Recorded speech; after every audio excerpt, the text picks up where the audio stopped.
I mean, urban exploration is a fantastic way to explore wine in a country that's unfamiliar to you.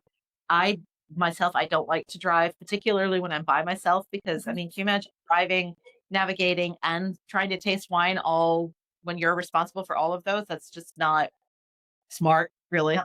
Uh, so I'm a big proponent of urban wine exploration, and there are a lot of wine bars now in Istanbul where you can do everything from, like you said, Turkish wine 101 all the way into like really deep dive into some of the rarer grape varieties.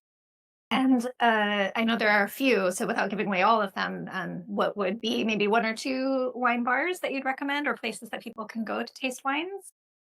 I will always recommend Solera, Mhm. which is in Beyoğlu. It's in my neighborhood. In fact, it is my local, Mhm. and it has been my local for like 12 years.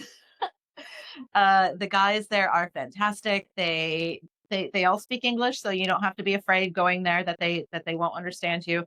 They are accustomed. So they all know wine and they all know the wine that they have, Mhm. but they also know how to talk to people who don't know Turkish wine about kind of like, oh, you like Cabernet, you will like this kind of it. So they're very good at that.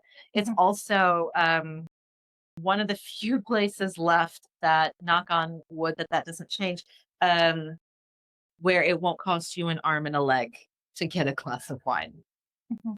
Which, when you don't know the wines, that's a pretty significant risk that you're taking.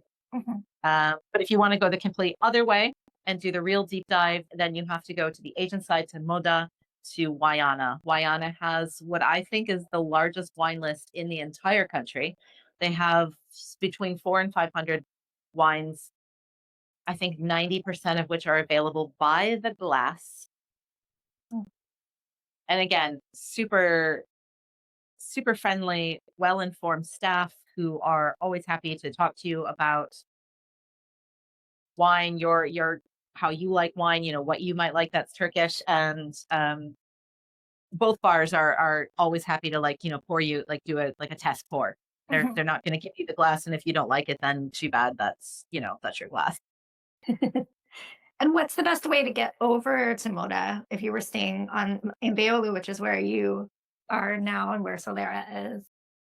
Well, actually, to find the best way, you should check out Vines and Pearls Instagram or my YouTube, because we just filmed a video about this the other day. The best way to get to the Asian side, maybe not the fastest, but the best, is on the ferry. The ferries are part of the public transportation system. They are they go pretty regularly to a number of different places up and down the Bosphorus. But if you're going over to like Kadıköy Moda, those run really regularly. And especially on a beautiful day like this, how could you not just want to be on the water for that like 20, 30 minutes that it takes?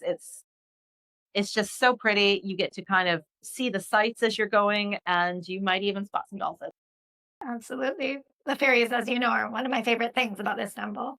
And They are the best part, yes. how cool is that you have Solera, as you said, in Europe, technically, and then Yep. you have Wayana in Moda Guyana and Asia. Yep. on Asia, yeah, on the Asian continent. So you could literally taste in two different continents in a single day. Yes, yes, you could.